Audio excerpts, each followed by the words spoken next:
Hello, नमस्कार दोस्तों। स्वागत है आपका हिंदी में ISPS इस चैनल में, जहां आपको मिलते हैं द हिंदू एडिटोरियल हिंदी में। तो दोस्तों, आज का एडिटोरियल शुरू करते हैं, लेकिन उससे पहले आप चैनल सब्सक्राइब कर लीजिए ताकि आपको daily the Hindu editorial Hindi में मिलते रहें। तो आज का जो एडिटोरियल है वो भारत नेपाल संबंध से रिलेटेड है। ये आपके प्रीलिम्स में राष्ट्रीय और अंतर्राष्ट्रीय महत्व की समसामयिक घटनाएं, मेंस में GS पेपर 2 अंतर्राष्ट्रीय संबंध से रिलेटेड है। तो दोस्तों, जो नेपाल के प्रधानमंत्री हैं प्रचंड जी, उनका नाम है प्रचंड, तो उन्होंने भारत की यात्रा की थी। वो कुछ दिन पहले भारत की यात्रा पर आए थे, तो इस संबंध में ये आर्टिकल है। तो अब जो है भारत और नेपाल के संबंध काफ़ी अच्छे देखे जा रहे हैं।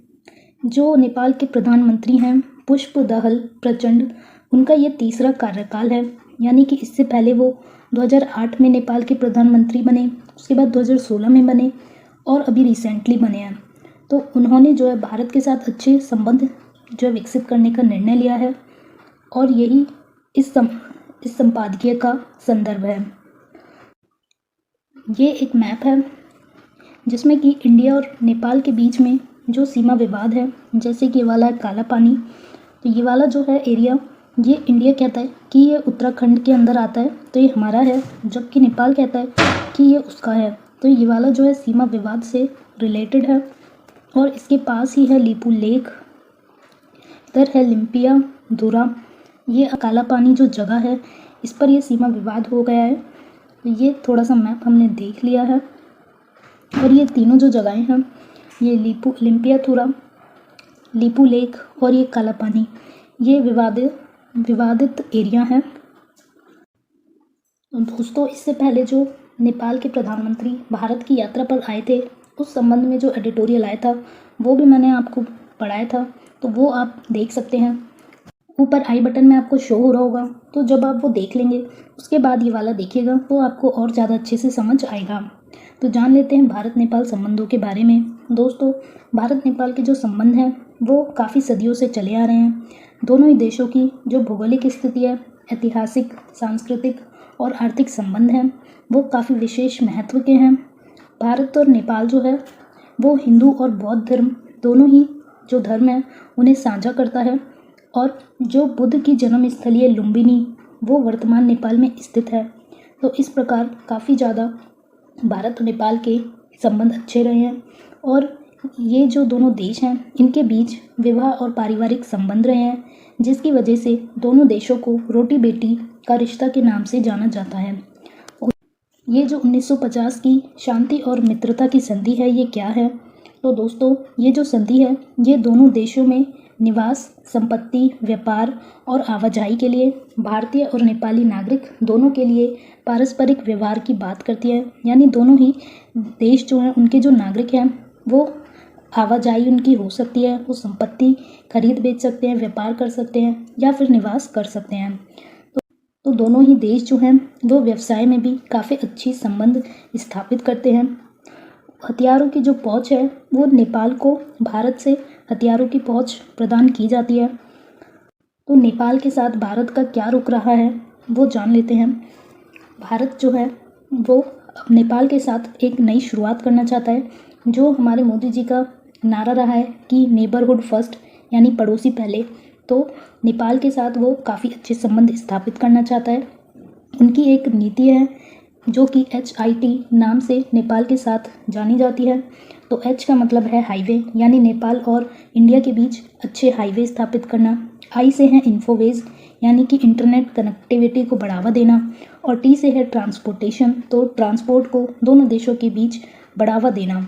इस प्रकार जो भारत है वो HIT यानी हाईवेज, इन्फोवेज और ट्रांसवेज तीनों पर कार्य कर रहा है। तो धीरे धीरे दोनों देशों के जो रिश्ते हैं वो सुधर रहे हैं, और अच्छे परिणाम हमें देखने की आशा है। तो जल विद्युत सहयोग जो नेपाल है उसके पास काफ़ी अच्छी जल विद्युत की क्षमता है, यानी कि उसकी जो नदियां हैं उससे जो है काफ़ी अच्छी इलेक्ट्रिसिटी प्रोड्यूस की जा सकती है। उसके पास नेपाल के पास जो है वो 50,000 मेगावाट तक की इलेक्ट्रिसिटी प्रोड्यूस करने की क्षमता है, लेकिन उसके पास उतना ज़्यादा टेक्नोलॉजी और एक्सपर्टीज़ नहीं है, जिसकी वजह से वो ज़्यादा अभी काम नहीं कर पाया है। तो नेपाल जो है वो अपनी जो इलेक्ट्रिसिटी प्रोड्यूस करने की क्षमता है उससे केवल 1200 मेगावाट ही उत्पन्न कर पाया था, और बाद में जब भारत ने इसे सहयोग किया तब ये केवल 2200 मेगावाट तक ही उत्पन्न कर पाया, जबकि इसकी जो क्षमता है वो 50,000 मेगावाट बिजली उत्पन्न करने की है। यानी नेपाल जो है वो भारत से भी बिजली आयात करता है, क्योंकि उसकी जो क्षमता है वो पूरा यूज़ नहीं हो पाई है। जो उसकी 50,000 मेगावाट इलेक्ट्रिसिटी प्रोड्यूस करने की क्षमता है अभी वो उतना यूज़ नहीं हो पाई है, जिसकी वजह से नेपाल जो है बिजली इंपोर्ट भी करता है, लेकिन धीरे धीरे उसकी निर्भरता जो है वो कम हुई है और ये 20% से घटकर 10% ही हो गई है। तो भारत और नेपाल के बीच में कुछ जल विद्युत समझौते हुए हैं, वो जान लेते हैं। दोस्तों, इसमें काफ़ी सारे फैक्ट्स जो आ रहे हैं ये आपके लिए बहुत काम के साबित हो सकते हैं, तो इन्हें बहुत ध्यान से देखिएगा। और PDF आप टेलीग्राम चैनल में डाउनलोड कर सकते हैं, लिंक आपको डिस्क्रिप्शन बॉक्स में मिल जाएगा। तो जल विद्युत समझौते जान लेते हैं। दीर्घकालिक बिजली व्यापार समझौता जो कि 10 साल की समय सीमा के भीतर 10,000 मेगावाट प्रोड्यूस करने की क्षमता रखता है। तो ये एक समझौता हुआ है दीर्घकाल के लिए, यानी 10 साल की सीमा के लिए, और इसमें 10,000 मेगावाट की बिजली उत्पन्न की जाएगी। उसके बाद SJVN यानी सतलुज जल विद्युत निगम, इसके द्वारा 2018 में शुरू की गई थी, और ये 900 मेगावाट की अरुण 3 परियोजना इस साल के अंत में चालू हो जाएगी। इसके साथ ही 695 मेगावाट अरुण 4 परियोजना, इसके लिए भी MOU साइन हुआ है। National hydro electric power corporation, इसने पिछले साल 2 परियोजनाओं पर हस्ताक्षर किए थे। ये काफ़ी सारी परियोजनाएं हैं। लोअर अरुण परियोजना, हाई वोल्टेज ट्रांसमिशन लाइन परियोजना, ये काफ़ी सारी परियोजनाएं हैं जो कि दे रखी हैं। तो वस्तु और लोगों की आवाजाही को सुविधाजनक बनाने के लिए कुछ चेक पोस्ट बनाए गए हैं। इनके भी नाम आप जान लीजिए, जैसे कि प्रीलिम्स में आ सकता है कि ये रूपई हीडा नेपालगंज एकीकृत चेक पोस्ट ये किन देशों से संबंधित है। इसी प्रकार आ सकता है सुनोली भैरवा एकीकृत जांच चौकी। तो ये जो चेक पोस्ट होते हैं इंटीग्रेटेड यानी एकीकृत चेक पोस्ट जो होते हैं, इनमें काफ़ी सारे काम एक साथ हो जाते हैं, जैसे कि माल की चेकिंग की जानी है, टैक्स लिया जाना है, या फिर कुछ सुरक्षा जांच की जानी है। तो एकीकृत चेक पोस्ट का मतलब यही होता है कि एक साथ सारे काम एक जगह किए जाते हैं। तो ये जो चेक पोस्ट है वो जो है वस्तु और लोगों की आवाजाही को सुविधाजनक बनाएगा, और ये नाम आपको याद रखने हैं। रूपाई हीडा नेपालगंज एकीकृत चेक पोस्ट, सुनोली बहरवा एकीकृत जांच चौकी, Dodhara Chandani Jaynagar Kurtha railway line, Motihari Amlekhganj petroleum pipeline, Jhapa और सिलीगुड़ी के बीच एक नई पाइपलाइन, और कुछ दोनों ही देशों के बीच में कुछ मुद्दे भी रहे हैं जिनका समाधान निकालना आवश्यक है। जैसे कि एक है अग्निपथ योजना जो कि भारत सरकार द्वारा लॉन्च की गई थी। तो इस योजना से नेपाल को क्या नुकसान हो सकता है? जो नेपाल के युवा लोग हैं वो जो है हमारी इंडियन आर्मी में शामिल हो सकते हैं, उनकी भर्तियां हो सकती है, क्योंकि नेपाल जो है उनके लिए एक प्रावधान किया गया है कि वो भारत में आकर भारत की जो एम्प्लॉयमेंट अपॉर्चुनिटीज़ हैं उसमें वो हिस्सा ले सकते हैं। काफ़ी सारी वो इंडियन सर्विसेज में शामिल हो सकते हैं, जैसे कि IFS IPS और IAS को छोड़ के वो IRS तक की सिविल सेवा में भी शामिल हो सकते हैं। तो इसी प्रकार जो वहाँ की सेना है यानी वहाँ के जो युवा हैं वो हमारी सेना में शामिल हो सकते हैं। तो अग्निपथ जो योजना है उसमें क्या कहा गया था कि केवल 4 सालों के लिए आपको भर्ती किया जाएगा और उसके बाद परमानेंट रिटायरमेंट दे दिया जाएगा। तो जो वहाँ के युवा थे नेपाल के, उन्हें इस बात से बहुत धक्का लगा, क्योंकि वो अपना जो पूरा जीवन है जो वो भारतीय सेना में रहकर बिताना चाहते थे वो केवल 4 साल का हो जाएगा। दूसरा मुद्दा है काला पानी सीमा का मुद्दा। ये मैंने सीमा का मुद्दा आपको दिखाया था ऊपर। तो 2020 में ये जो मुद्दा है इस पर भी बहस जारी है। जो 2020 में नेपाल के प्रधानमंत्री थे ओली, तो उन्होंने क्या किया था, अपने नेपाल के मैप में काला पानी की सीमा को अपने मैप में दिखा दिया था, लेकिन अभी इस पर कोई समाधान निकल के नहीं आया है। तो नेपाल के जो प्रधानमंत्री हैं उनकी यात्रा के दौरान कुछ घटनाक्रम हुए हैं, जैसे कि भारत को और बांग्लादेश को ऊर्जा की आपूर्ति के लिए कुछ परियोजनाएं जो साइन की गई हैं दोनों देश के बीच में, उसके मैंने नेम्स आपको ऊपर बताए थे। इसी प्रकार आधारभूत संरचना, भारतीय नदी परिवहन तक पहुंच, नवोन्मेषी पर्यटन सर्किट, बेहतर कनेक्टिविटी, तो इन सब के लिए जो है भारत और नेपाल दोनों काम करेंगे। कुछ पहले भी कदम उठाए जा चुके हैं, जैसे कि बेहतर डिलीवरी के लिए दोनों ही देशों ने उच्च स्तरीय प्रतिबद्धता की थी। क्रॉस पार्टी पे आम सहमति थी। महाकाली संधि, पंचेश्वर बहुउद्देशीय परियोजना, नदी के दोनों किनारों पर समान क्षमता के पावर स्टेशन, तो ये पूर्व के कदम हैं।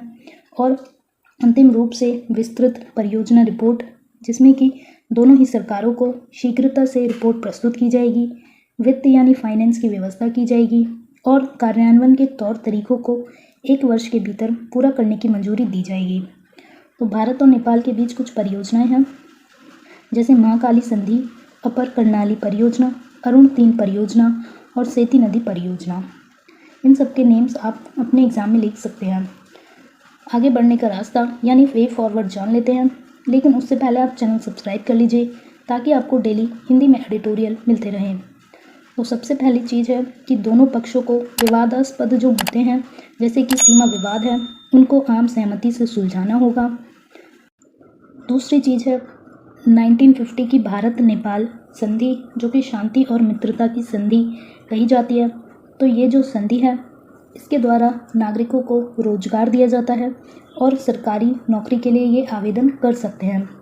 और नेपाली नागरिक जो हैं वो भारतीय निजी यानी प्राइवेट सेक्टर और सार्वजनिक क्षेत्र में भी काम कर सकते हैं।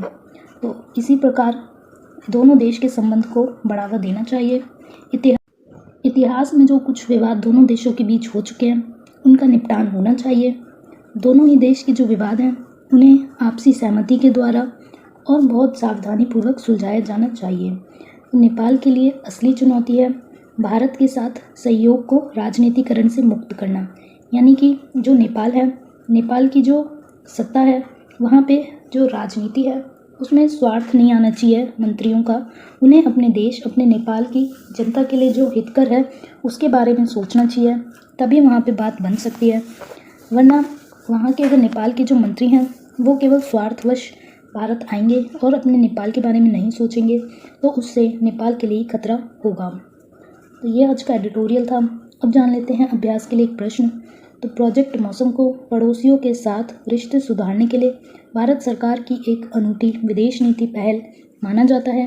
क्या परियोजना का कोई रणनीतिक आयाम है? चर्चा करना। यूपीएससी 2015 का ये क्वेश्चन है। 200 शब्द और 10 अंक में लिखना है। दोस्तों वीडियो पसंद आए तो लाइक कीजिएगा, शेयर कीजिएगा और चैनल सब्सक्राइब कीजिएगा। Thank you.